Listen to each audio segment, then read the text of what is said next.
네, 안녕하세요. 저는 서울노동권익센터에서 노동교육을 프로그램을 기획하고 운영하고 있는 담당자 이민지라고 합니다. 인사드리겠습니다. 네. 지금도 저녁 식사를 많이 하시는 시간이라고 알고 있어요. 그래서 이 교육 제가 드리는 또 이 강의를 다 참여하실 수 있는 분이 많지 않다라는 또 생각이 드는데 그래도 저희가 준비한 내용들을 잘 전달할 수 있도록 노력하고 채팅창을 통해서 여러분들이 질문을 주시면 관련된 담당자가 같이 그 질문에 응답을 해드릴 거예요. 그래서 보시면서 궁금증이 생기신 영역들을 좀 질문 주시면 감사하겠습니다. 서울 노동 아카데미라는 교육 프로그램을 여러분께 좀 소개해드리고 그 이용 방법을 안내드리려고 해요. 노동 교육이라고 했을 때 좀 생소한 느낌들이 있으시죠? 여러분 직장에서 여러분들의 어떤 근로자나 노동자의 위치에서 노동과 관련된 내가 교육을 받은 적이 있나? 좀 이렇게 상기해 봤을 때 사실 많은 분들이 좀 없으실 거예요. 예를 들어 회사에서 인사나 이런 노무 담당하는 담당자 선생님들은 한 분씩 계시잖아요. 한두 분씩은. 이제 그런 선생님들 같은 경우에는 이런 부분 굉장히 좀 궁금증이 생긴다 해서 노동법률 전문가에게 뭔가 상담을 요청하거나 했던 뭐 그런 경험들도 있으실 텐데요. 이제 그렇지 않은 이제 많은 분들은 사실 노동과 관련된 교육들에 대해서 조금 전무하다라는 생각을 하실 겁니다. 그렇기 때문에 이런 교육 프로그램들이 운영이 되고 있고 여러분 또한 노동자의 위치 안에서 정말 내가 같이 좀 생각해보고 좀 같이 성찰해보고 할 수 있는 교육 과정들이 무엇이 있을까라는 것들이 이번 저의 강의를 통해서 좀 그런 정보들을 얻어가실 수 있으면 좋을 것 같습니다. 본격적으로 좀 안내를 드릴게요. 이제 목차를 좀 소개해 드릴게요. 저희 이런 교육 과정을 운영하고 또 주관하는 기관인 서울노동권익센터에 대해서 간략하게 소개해 드리도록 하겠고요. 특히 이제 노동 아카데미라는 교육 과정 안에는 노동 법률에 대한 부분들, 근로자로서 필수적으로 알아야 될 노동관계 법령들에 대한 그런 중심의 이야기들, 그런 교육 과정이 하나가 편성되어 있고 하나의 카테고리로 노동 인권 인문학이라는 분야가 있습니다. 노동과 인문학을 같이 다룬다? 조금 굉장히 의문점들이 들으실 수 있어서 이 노동 인문학 강좌를 직접 진행하고 계시는 대리사회의 저자이신데요. 김민섭 작가님이 직접 이 노동 인문학에 대해 소개하는 영상을 여러분들께 좀 짧게 안내 드리도록 하겠습니다. 그래서 이런 식의 강좌이구나, 조금 이런 식의 강좌로 우리의 어떤 위치 안에서 성찰할 수 있는 지점을 안내하는 좀 그런 강좌이구나라는 선 이해가 좀 되실 것 같네요. 그리고 본격적으로 서울노동 아카데미 교육 과정에 대해서 안내를 드리고 여러분의 기관과 단체에서 이것들을 이용할 수 있는 방법들의 구체적인 그런 절차와 방법들을 좀 소개해 드리도록 하겠고요. 그리고 이제 말미에서 제가 이 노동법 안내서에 대해서 좀 소개해 드리려고 하는데 이 안내서 안에 근로자로서 좀 필수적으로 알아야 될 노동관계 법령, 근로기준법 안에서 다뤄지는 법률의 내용들이 있는데요. 이 안내서를 좀 여러분께 소개해 드리고 이 교육을 또 들으시고 참여하시는 분께 드릴 수 있는 특전에 대해서도 좀 안내를 드리겠습니다. 네, 넘어가도록 할게요. 네. 권익센터는 서울 시민의 어떤 사회경제적 권리와 복지를 위해서 설립된 기관입니다. 일터에서 겪게 된 부당한 일에 대한 상담과 법률 지원으로 또 함께 하고요. 여러분들 보시면 여러분의 그 기관 안에서 보면 그 구가 있잖아요. 구 안에 자치구 노동자 종합지원센터가 한 개씩은 다 설립이 되어 있습니다. 서울노동권익센터는 광역 단위의 기관이고요. 이렇게 자치구별로 권역별로 있는 노동자 종합지원센터와 같이 연계하여서 같이 연합하여서 이런 상담과 법률 지원으로 함께 하고 있습니다. 그리고 취약 노동에 대한 연구 조사를 하고 있고 서울시에 맞는 대안 정책들을 제시를 하고 있습니다. 여러분 그 코로나 팬데믹 상황이 계속 지속되면서 어떤 노동이 정말 이렇게 수면 위로 많이 올라왔잖아요. 알고 계신가요? 사회적으로 필수 노동에 대한 부분인데요. 우리 사회를 정말 움직이고 있었던 정말 필수적인 노동이었지만 그동안 가시화되지 않았던 이 노동들에 대해서 새롭게 많은 사람들이 알아가고 있고, 또 이러한 노동의 어떤 취약 노동에 대한 그 환경과 또 실태에 대한 조사들이 이루어져야 된다라는 것까지 많은 공감대들이 형성된 상태인데요. 저희가 권익센터에서는 바로 내일인데요. 서울 지역 필수 노동자 노동 실태와 권익 개선에 관한 연구, 특히 청소 노동자를 중심으로 한 이러한 연구 보고 최종 발표회가 내일 또 줌으로 진행이 됩니다. 그러니까 이렇게 어떤 노동에 대한 실태의 조사들을 통해서 서울시에 맞는 대안 정책들을 계속 제시하고 만들어가는 기관이라고 보시면 되고요. 다음으로 이제 각종 권리 교육과 캠페인으로 노동이 존중받는 세상을 만들고자 하는 그런 비전이 있습니다. 제가 여러분들께 이런 권익센터의 교육 과정을 소개하고 안내 드리는 이유도 이러한 어떤 방향성을 갖고 이 안에서 진행되는 거라고 이해해 주시면 되겠고요.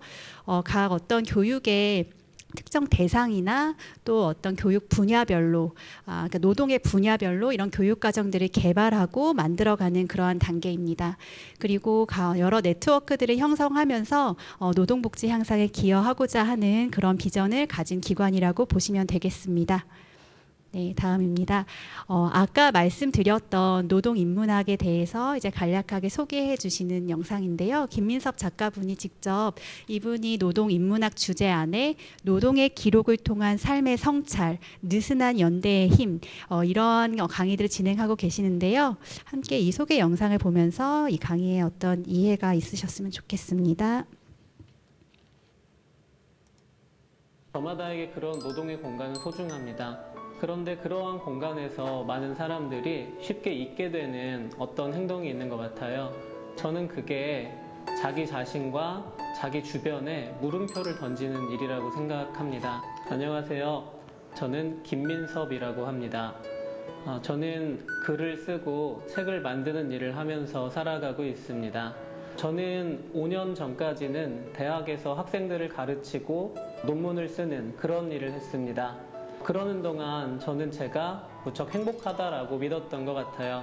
코칭이라는 것은 그 사람에게 대단한 환상을 주게 되는 것 같아요. 저는 대학에서 교수님이라는 호칭에 취하게 되고 환상을 가지게 되었고, 그리고 그렇게 우리는 어떤 그 호칭으로 인해서 한 사람의 격을 이렇게 올리거나 낮출 수도 있고, 또 어떤 환상을 심어줄 수도 있고, 그러한 몸으로 만들게 되는 것 같아요. 평생 해본 일이 대학에서 문학을 공부하는 일밖에 없었거든요.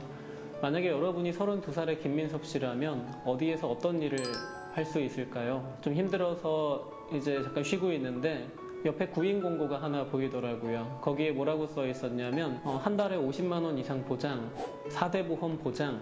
그걸 본 순간 야, 이거 마치 나를 위해 준비된 일인데 이런 생각이 들었어요. 그래서 거기로 들어갔고, 거기가 어디였냐면 그 지역의 맥도날드였습니다. 결과적으로 말씀드리면 저는 1년 4개월 동안 지각을 한 번 하지 않고 성실하게 일을 해줍니다.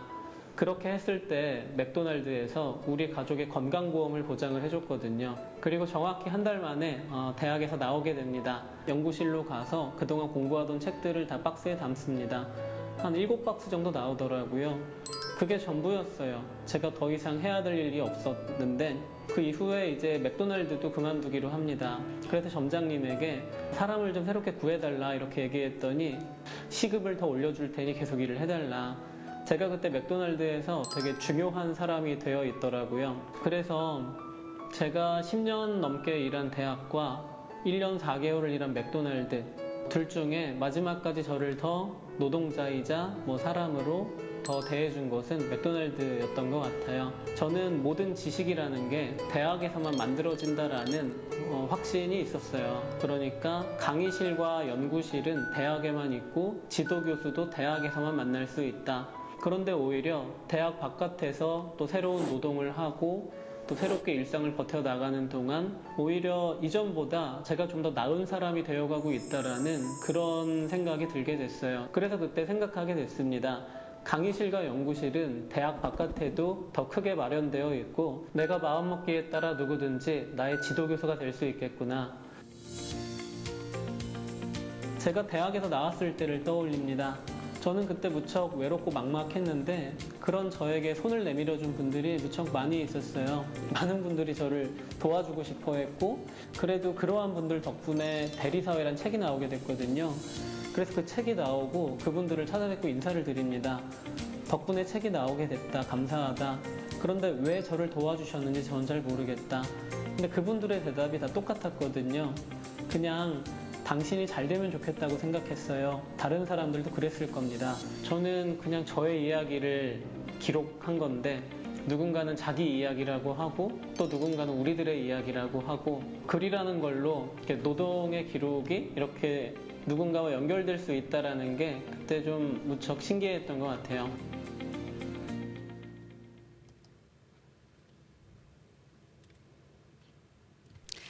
네.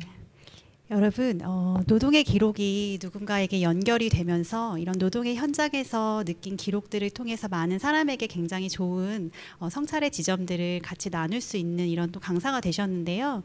자신의 노동의 기록이 만들어낸 공감과 응원의 경험, 또 이 안에서 굉장히 좋은 이슈들이 발굴되고 또 어떤 프로젝트들을 하게 되고 이렇게 연결되면서 그런 느슨한 연대들을 경험한 그런 경험들을 나누는 강의인데요.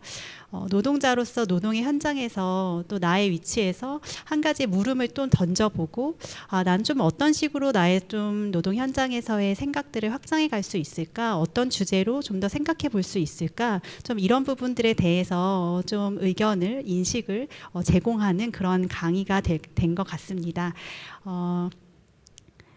다음으로 넘어가면요. 여러분 앞전에 이제 강의를 시작하면서 여러분 살아오면서 경험한 노동과 관련한 교육이 있는가라는 질문을 좀 드렸어요. 여러분 언론에서 한 번씩 보시면은 뭐 우리가 소위 선진국이라고 말하는 많은 국가들이 있잖아요. 그런데 이 국가들 안에 보면 필수 중고등학교 그런 필수 교육 과정으로 특히 노동법에 대한 이해, 노동권에 대한 이해, 이제 이런 것들이 그 과목 안에 편성이 되어 있어서 사회로 나가기 전에 노동자로서 나의 권리에 대해서 탐색하고 또 노동 법률에 대해서 알아갈 수 있는 이런 다양한 기회들이 주어져 있다. 이제 이런 부분들에 대해서는 여러분도 알고 계신 측면일 거예요. 근데 우리나라는 좀 어떠한가요? 여러분 중고등학교 때나 또 대학교 안에서도 뭐 그러한 교육들을 좀 체험하거나 경험해 보셨던 경험들이 많이 없으시죠? 저도 그런데요.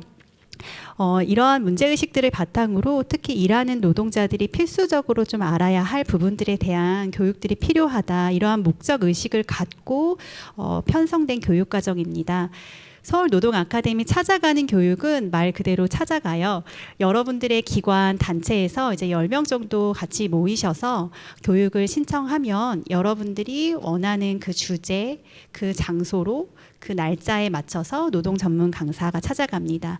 노동 법률과 관련된 주제를 다루시는 분들은 공인 노무사나 변호사인 전문가들이고요. 노동 인문학도 해당 주제의 전문 강사가 이제 만나면서 같이 교육을 진행을 합니다. 어떤 교육 과정이 있는가 좀 이것들 차근히 보시도록 할게요. 노동 법률은 크게 7가지 카테고리로 이제 주제로 교육이 진행이 되고 있습니다. 근로기준법의 적용 범위와 근로계약서, 근로시간과 휴식, 또 임금에 대한 부분들, 산업재해에 대한 부분들.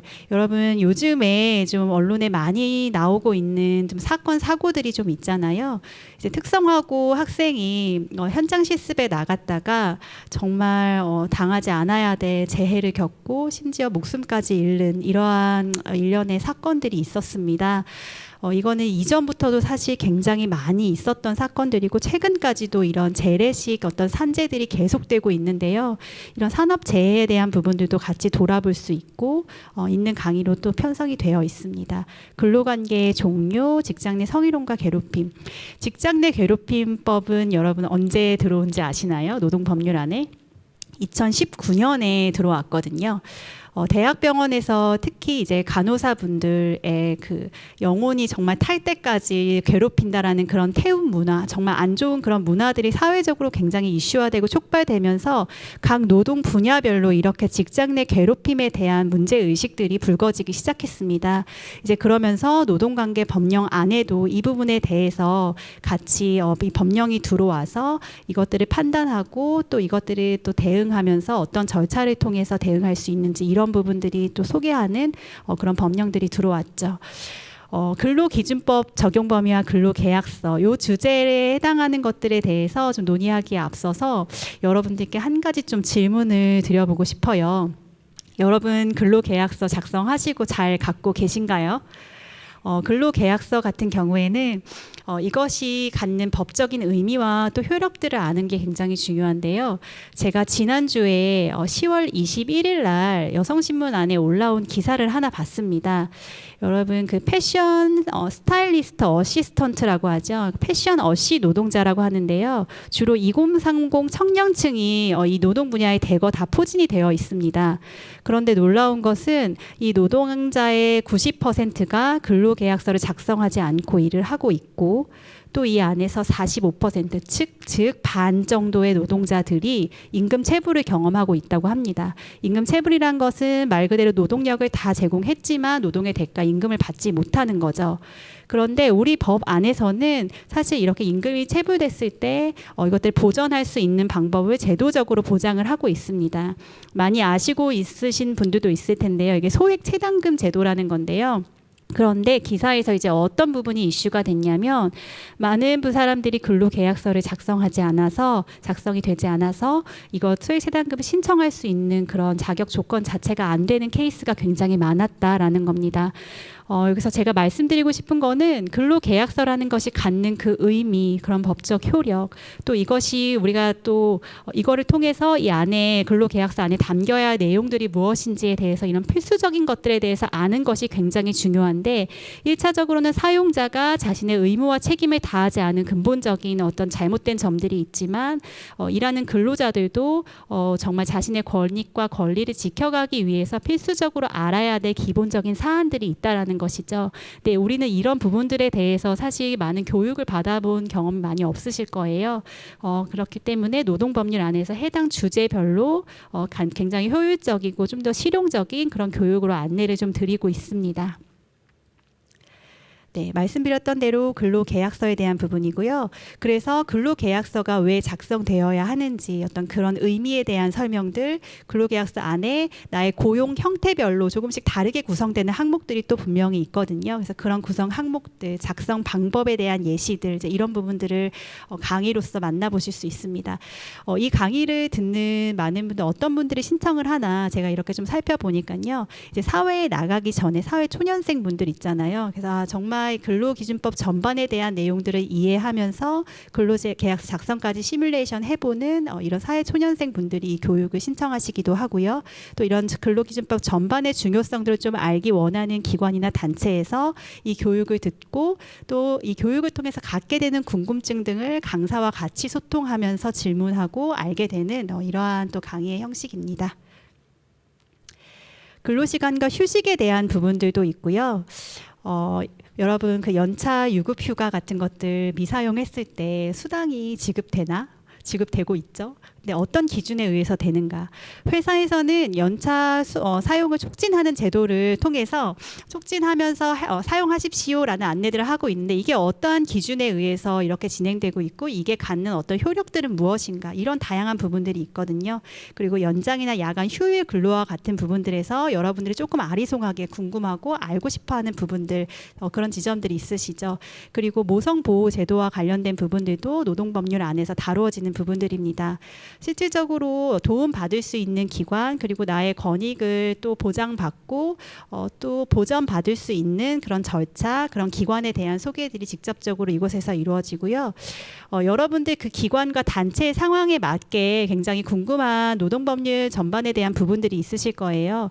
이 교육이 갖는 이점은 노동법률 전문가에게 직접 그 사안에 대해서 질의하고 그 해당 환경에서 문의를 통해서 응답을 받고 그래서 뭔가 개선점들을 같이 찾아 나갈 수 있는 그런 아이디어를 얻고 그런 강의의 이점이 있다고 말씀드릴 수 있겠습니다. 직장 내 괴롭힘입니다. 아까 말씀드린 노동법률 안에서 이 주제가 다루어지고 있습니다. 직장 내 괴롭힘의 판단 기준은 어떠하고 그 사례들을 또 같이 보면서 이런 입법 취지 안에서 이것들을 어떻게 대응해 갈 수 있는지 이런 전반들을 소개하는데요. 사실 여러분 직장 내 괴롭힘에 대한 문제는 노동법률 안에서만은 다룰 수 없는 문제입니다. 물론 이게 직장 내 괴롭힘에 해당하지 않아 나는 어떻게 대응할 수 있어? 우리 조직은 이런 게 게 바뀌어야 돼. 뭐 이런 식의 생각들을 하고 또 정보를 얻어갈 수 있지만 사실은 이게 우리 조직 문화 전반에 대한 이야기이기도 합니다. 예를 들어서 굉장히 위계적이고 수직적인 그런 조직 문화 안에서 이런 일들이 발생했을 때 이 조직의 문화가 건강한 방향으로 바뀌지 않으면 사실 이러한 문제는 계속 발전하게 되어 있고 앞으로도 계속 발생할 수가 있다라는 것이죠. 그러면 우리는 좀 어떠한 것들을 더 상상하고 어떠한 것들을 더 성찰해야 하는가, 그런 조직 문화 안에서 정말 나 개인부터 시작해서 우리 조직이 변화돼야 될 지점은 무엇인가, 우리의 감수성이 같이 올라가야 되는 지점은 무엇인가, 이런 것들을 같이 돌아봐야 되는데요. 그런 의미에서 직장 내 괴롭힘은 이렇게 노동 법률 안에서도 다루지만 저희가 기획 강좌로도 만들어서 또 이렇게 교육 과정을 여러분께 제공하고 있고요. 또 노동 인권 인문학 안에서도 인권과 이런 전반의 내용들을 함께 다루면서 직장 내 괴롭힘의 문제를 좀 사고할 수 있도록 이렇게 안내 드리고 있습니다. 노동법률 전체 주제를 다 볼 수는 없어서 몇 가지만 여러분들께 좀 소개를 해드렸고요. 다음으로 노동법률 안에서 특히 저희 주제 5번째가 노동관계의 종료입니다. 퇴직, 퇴사, 또 권고사직 이런 이야기들 많이 들어보셨고 또 실제로 퇴직을 준비하고 퇴사를 준비하고 계신 분들이 있으신데요. 제가 이 영상을 좀 보여드리는 이유는 서울노동 아카데미 노동법률의 해당 주제 안에서 이런 식의 강의들이 있고 굉장히 실용적이고 뭔가 나의 위치에서 좀 알아갈 수 있는 정보 들을 제공하는 그런 강의구나라는 그런 강의 전반에 대한 약간의 이해들이 될 수 있을 것 같아서 이 영상을 한번 가져와 봤습니다. 영상이 좀 길어요. 그리고 여기 노무사님이 영상 마지막에 완전 꿀팁이 있다 이렇게 좀 소개해 주셨는데 제가 이 꿀팁까지는 다 안내해 드리긴 힘들 것 같고 좀 더 궁금하신 분은 들어가셔서 이제 참조하셔서 영상을 시청하시면 될 것 같고요. 제가 중간에 좀 영상을 끊도록 하겠습니다. 네, 안녕하세요. 이메인 노무사입니다. 오늘 서울노동권익센터와 함께 살펴볼 주제는 바로 실업급여예요. 여러분 이제 퇴사하고 나서 실업급여 받아보신 경험 많으시죠? 근데 사실 우리가 부르는 실업급여의 정확한 명칭은 구직급여라는 명칭입니다. 그런데 아무래도 우리 근로자분들한테는 구직급여보다 실업급여라는 이름이 더 친숙하니까 오늘 영상은 실업급여라는 표현을 사용하면서 진행해 보도록 할게요. 그러면 누가 실업급여를 받을 수 있는지, 어떻게 하면 실업급여를 받을 수 있는지부터 살펴보겠습니다. 네, 여러분 우리가 실업급여를 받으려면 일정한 요건이 충족이 돼야 돼요. 어떠한 요건이 필요하냐면 첫 번째로 근로자가 이직하기 전에 18개월 동안 그 피보험 단위 기간, 더 쉬운 말로 하면 고용보험에 가입된 기간이 180일 이상이 되어야 합니다. 두 번째는 근로자가 비자발적으로 이직을 해야 돼요. 세 번째는 만일 근로자가 자발적으로 이직을 했다고 하면 그럴 만한 정당한 이유가 있어야 됩니다. 그 마지막으로는 적극적으로 그 재취업 활동을 계속해야 됩니다. 마지막 요건을 들으셨을 때는 이직 활동, 재취업 활동, 그러니까 취업을 다시 하기 위해서 열심히 움직여야 된다는구나 이렇게 딱 직관적으로 이해하기 편하시죠? 그런데 이제 첫 번째부터 우리 세 번째 요건까지는 제가 조금 더 자세하게 설명을 드려야 될 것 같아요. 첫 번째, 이직하기 전 18개월 동안 피보험 단위 기간이 180일 이상이어야 된다라는 건데요. 우리 이제 180일이라고 하면 한 달을 30일로 쳤을 때 6개월 정도 되니까 우리 근로자분들이든 사장님이든 6개월 다녔으니까 실업급여 받을 수 있지 이렇게 생각을 하시는 경우가 있어요. 근데 이 피보험 단위 기간은 세는 방법이 좀 다릅니다. 고용보험 가입 기간이기 때문에 임금이 지급된 날을 기준으로 날수를 세요.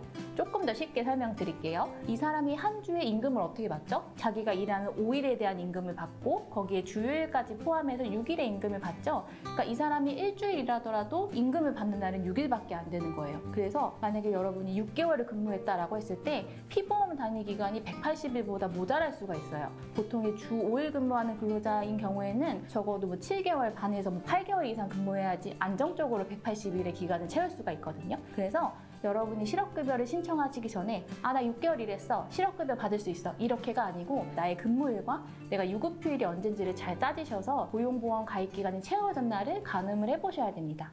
두 번째는 근로자가 비자발적으로 이직을 해야 됩니다. 비자발적으로 이직을 해야 된다는 것은 어떤 상황이냐고 하면 회사가 근로자를 해고하거나 근로자한테 나갈래? 이러면서 퇴사 권고를 해서 근로자가 수용한 경우, 이렇게 권고사직을 한 경우를 말해요. 근로자가 저 이제 다른 데 이직하려고 알아보려고 나갈 거예요 라든지 뭐 저 이제 창업하려고요, 이런 식으로 나가는 경우에는 이제 실업급여를 받으실 수가 없고요. 만일에 비자발적으로 이직하는 경우에도 정말 예외적인 상황, 근로자가 범죄를 저질러서 감옥에 가야 된다거나 근로자가 회사의 재산상으로 막대한 손해를 끼쳐서 권고사직을 당했다거나 이런 식의 아주 극단적인 상황인 경우에는 비자발적으로 이직을 하시더라도 실업급여 신청을 하실 수가 없습니다. 네, 세 번째는 근로자가 자발적으로 이직을 했더라도 정당한 이유가 있어야 한다라는 것입니다. 우리 자발적 이직이라고 하면은요, 근로자가 자진해서 사직하는 경우를 말하는데, 우리 사직할 때 정말로 근로자가 뭐 좋은 기회가 생겨서 사직을 하는 경우도 있지만 아파서, 아니면 뭐 직장 내 괴롭힘이 있어서, 뭐 성희롱이 있어서, 회사가 임금을 너무 많이 체불해서 이렇게 어쩔 수 없는 이유로 회사를 나오는 경우가 있어요. 근데 이런 경우에도 실업급여를 못 받겠다고 하면 너무 부당하잖아요. 그래서 우리 고용보험법에서는 자발적 이직인 경우에도 법에서 정한 이러이러한 사유에 해당되면 실업급여를 받을 수 있다, 수급 자격이 인정된다라고 규정되어 있습니다. 이 각각의 사례들은 제가 말로써 설명드리기엔 너무 많아서 이 표로 먼저 보고 가도록 하겠습니다.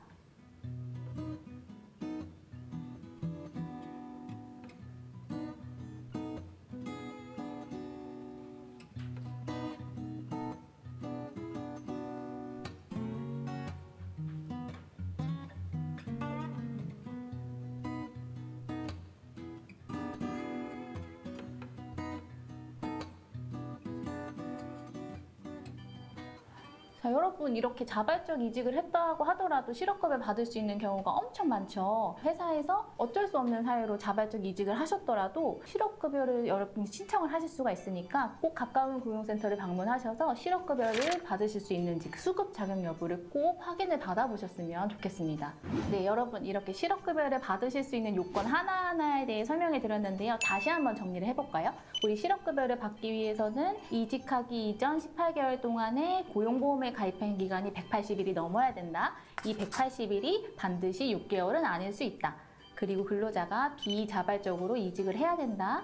그리고 세 번째로 근로자가 자발적으로 이직을 하더라도 실업급여 신청을 할 수가 있다. 그리고 마지막으로 재취업 활동을 열심히 해야 된다 라는 요건입니다. 이렇게 실업급여 요건에 대해서 정리를 해보고요. 다음으로는 여러분이 주신 개별적인 사례에 대해서 답변을 드리도록 할게요.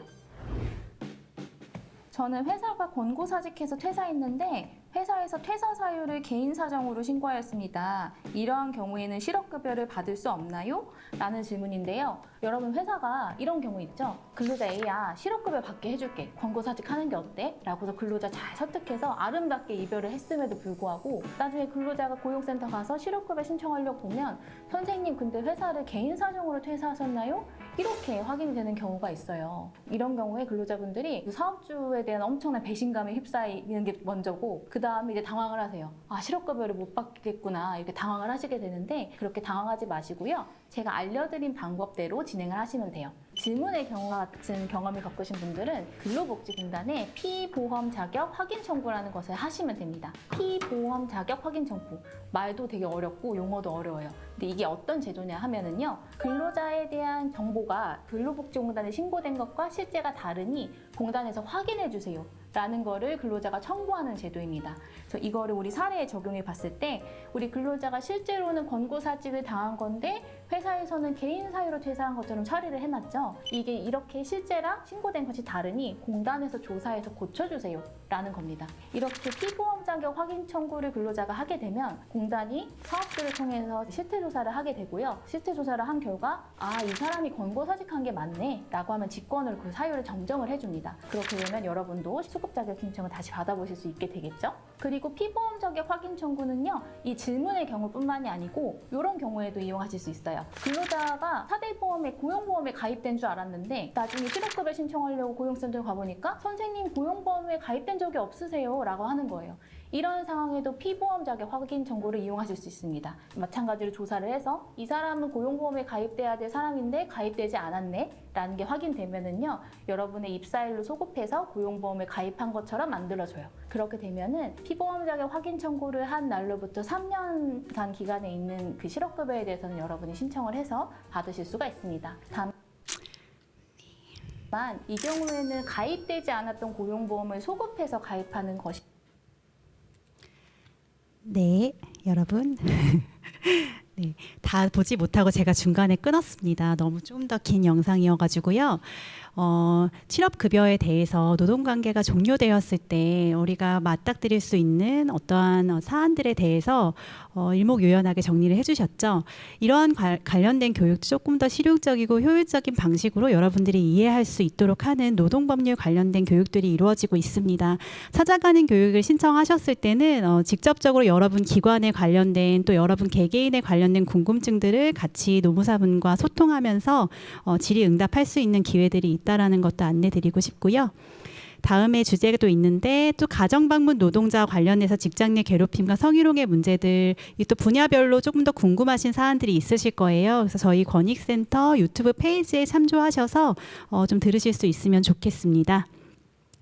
다음으로 노동 인문학 관련된 교육 주제 몇 가지를 좀 같이 안내 드리려고 해요. 아까 김민섭 작가 통해서 느슨한 연대의 힘과 노동의 기록을 통한 삶의 성찰 이 부분을 좀 나누어 드렸는데요. 이제 그 밖에도 타인의 아픔에 공감하는 법, 은유 작가, 이 작가 김지영 작가분도 굉장히 많은 책을 쓰셨는데 이분은 아까 말씀드렸던 그 특성화고 관련된 노동자들이 현장에 나가서 여러 가지 사건 사고를 겪고 그래서 어떻게 보면 목숨까지도 잃는 너무 안타까운 이런 사건들이 발생했을 때 그 가족분들과 같이 아픔에 함께하고 연대했던 그런 공감의 어떤 경험들을 담아서 책을 쓰시기도 했거든요. 그래서 어떻게 아픔에 함께 공감할 수 있는가, 그 공감을 통해서 우리는 어떤 것들을 만들어가고 열어갈 수 있는가, 이제 이런 부분에 대한 이야기, 그러니까 노동과 문학을 중심으로 좀 이야기를 나누어 보는 시간들이 있습니다. 이종철 작가님 같은 경우에는 웹툰 중에 까대기라는 웹툰이 있어요. 이분이 택배 상자 하나에 얽힌 수많은 이야기라는 타이틀을 주셨는데 택배 노동자로서 일하면서 그 노동의 안에서의 의미들을 좀 되새기고 그 안에서의 관계들을 돌아보면서 수많은 이야기들을 하고 있는데요. 다양한 성찰의 지점들이 있습니다. 그리고 서울의 노동 역사들을 같이 탐색해보는 시간, 노동과 민주주의의 연관성들 안에서 더 많은 것들을 성찰할 수 있는 시간도 있고요. 아까 말씀드렸던 어떤 조직 문화, 일터 괴롭힘을 통해서 좀 더 확장된 논의들을 해가는 그런 주제들이 편성되어 있습니다. 네, 방금 노동과 민주주의에 대한 영역들 말씀드렸고요. 직장갑질 대처법이라고 제목을 잡았는데 직장 일터 괴롭힘에 대해서 좀 더 세부적으로 탐색해보는 그런 강좌입니다. 노동 아카데미 교육 신청과 그 방법을 좀 안내 드리려고 해요. 여러분 지금 이거 강연 들으시면서 우리 기관에는 좀 노동 법률과 관련돼서 이런 교육이 좀 필요하겠다. 나도 좀 들어보고 싶다라는 주제들이 이제 있으실 건데요. 노동 인문학도 이제 그렇고요. 저희가 서울 노동 포털의 교육 신청 페이지를 여기 MPO 페어에 참여하시는 이 기관 분들께 참여하실 수 있도록 좀 열어드리겠습니다. 사실 저희가 이 노동 아카데미 교육이 이제 2차 교육까지 이미 다 마감이 되었는데요. 이번 MPO 페어에 참여하면서 여기 같이 신청하실 수 있는 많은 기관들이 있다고 해서 저희가 그렇게 좀 안내를 받았고 여러분들만을 위한 그 교육 신청 페이지를 좀 열어드리도록 하겠습니다. 여러 기관에서 한 10명 정도가 모이셔서 그 담당자분 한 분만 저희 노동 포털에 가입하시고 해당 주제들을 선택하셔서 해당 날짜와 일시를 같이 이제 조율하셔서 잡으시고 신청해 주시면 됩니다. 그래서 권익센터 홈페이지와 신청기관에 개별적으로 안내를 드릴 거고요. 말씀드렸던 아까 각각의 어떤 강의 전문가분들을 섭외해서 여러분들의 교육 과정에 참여하실 수 있도록 안내를 하고 교육이 진행을 하도록 하겠습니다. 그런데 계속 찾아가는 교육으로 진행이 됐었는데 저희가 코로나 팬데믹 상황이 계속되면서 이번 교육까지는 실시간 온라인 줌 교육으로 진행하고 있어요. 그래서 소통은 채팅창을 통해서 진행을 하거나 아니면 직접 이렇게 마이크를 켜서 쌍방향 소통하는 방식으로 이제 교육이 진행됩니다. 그래서 11월, 12월 교육을 받으실 때는 온라인 실시간 줌 환경에서 진행된다는 것 또 숙지해 주시면 감사드리겠습니다. 네. 직접 한번 좀 들어가 볼게요. 저희 서울노동권익센터 서울노동 포털 홈페이지인데요. 여기 좀 들어가 보시면 노동교육 안에 찾아가는 교육 카테고리가 있습니다. 여기 들어가셔서 제가 지금은 이렇게 접수 마감이 되어 있는데요. 제가 내일 아침에 9시부터 교육을 신청할 수 있게 이 두 과정을 열어드리도록 하겠습니다. 그래서 기관의 구성원 선생님들 같이 논의하셔서 교육과정 신청해 주시면 되겠고요. 어떤 교육이 좀 어떤 컨텐츠들이 다뤄지는가 이 부분에 대해서 좀 궁금하시잖아요. 여기 보면 첨부 파일에 주제별 강의 계획서가 들어 있습니다. 그래서 이거를 다운로드 받으시면 해당 주제별로 어떤 내용이 다뤄지는지 자세하게 소개가 되어 있으니까요. 이렇게 활용을 하셔서 진행하시면 되겠고요. 노동 인문학도 그렇게 마찬가지로 진행을 하시면 되겠습니다. 네. 교육 신청 기간은 이번 주 금요일까지 저희가 접수 받도록 열어드리려고 해요. 그리고 11월 초에 교육 결과 선정되셨다고 공지 드리도록 하겠고요. 교육 진행 기간은 11월과 12월 약 2개월 동안 진행이 됩니다. 약간의 좀 특전인데요. 저희가 지금 2021년에 일하는 당신을 위한 노동법 안내서, 여기 앞에 화면에 잘 보이네요. 이 안내서를 저희가 개정판 3판으로 발간을 했습니다. 그래서 정말 아까 말씀드렸던 해당 주제별로 기본적으로 알아야 될 노동관계 법령들이 있고, 또 이 안에서는 여러 가지 권리들을 좀 보전받기 위해서 절차들이 좀 소개되어 있는데, 그 절차 안에서 사용할 수 있는 주요한 서식 자료까지 같이 기재가 되어 있어요. 그래서 참조하셔서 여러분의 일터에서 여러분의 권리를 잘 또 보장받으시길 바라겠고요. 이 책자는 교육을 신청해 주시면 그 신청하신 구성원별로 그 숫자에 맞게 저희가 발송해 드리도록 하겠습니다. 그리고 이 교육은 전체가 다 무료 교육으로 진행이 됩니다. 그래서 필요가 있으신 기관에서는 참여하시면 너무 좋을 것 같고요. 한 가지 더, 저희가 9월 30일자로 중소사업주를 위한 노동법 안내서, 이것도 발간을 했습니다. 굉장히 따끈따끈한 책이고요. 사업주분들도 반드시 알아야 될 부분들이 있죠. 아까 근로계약서 작성해서 패션워시 노동자 그 노동 분야 안에서 사업주가 사용자 측이 제대로 이행하지 않은 그러한 지점들이 있는데요. 사업주도 반드시 알아야 되고 노동자의 권익과 또 사업주로서 지켜야 될 노동관계 법령들이 있습니다. 이런 주요한 사항들에 대해서 하나하나 소개하고 안내드리고 놓치지 않도록 하는 그런 안내서인데요. 교육을 신청하신 기관에 이제 인사 관련된 담당자 선생님들이 있으시잖아요. 그 선생님들을 위해서 이 책도 한 부씩은 발송을 해드리도록 하겠습니다. 네, 이제 거의 다 왔네요. 이렇게 찾아가는, 직접 대면하는 온라인 환경이지만, 줌 환경이지만 이렇게 대면 교육을 신청하기 조금 어려우신 분들도 분명히 있으실 거예요. 그래서 서울 노동 아카데미는 온라인으로도 진행이 되는데, 주요한 내용들을 정보 전달 차원에서 좀 다루는 노동 법률 과정이 있고요. 노동 인문학도 전체 컨텐츠는 아니지만 이제 주요한 컨텐츠들을 같이 게시를 해놓고 있습니다. 그래서 제가 이 지금 강의하는 오픈해 놨어요. 공개로 해놨는데 여러분 다운로드 받으셔서 직접 해당 링크 접속하셔서 들어가실 수 있도록 그렇게 공개해 놓도록 하겠습니다. 저희 서울노동권익센터, 저는 시민권익실에서 있고요. 교육위원으로 있는 이민지이고, 해당 연락처와 이메일을 공유 드릴게요. 궁금하신 점들 언제든지 문의 주시고요. 저희가 알고 있는 범위 안에서 잘 응답드리도록 하겠습니다. 이상 제가 준비한 안내, 서울노동권익센터에서 진행하는 서울노동 아카데미에 대한 안내를 좀 마치도록 하겠고요. 지금 다른 담당자분이 채팅창에서 답변을 해주고 계신데, 혹시 뭐 더 궁금한 사안들이 있으시거나 하시면 질문 주셔도 좋고요. 아니면 저희 이메일 주소나 전화로 직접 전화해 주셔도 좋습니다.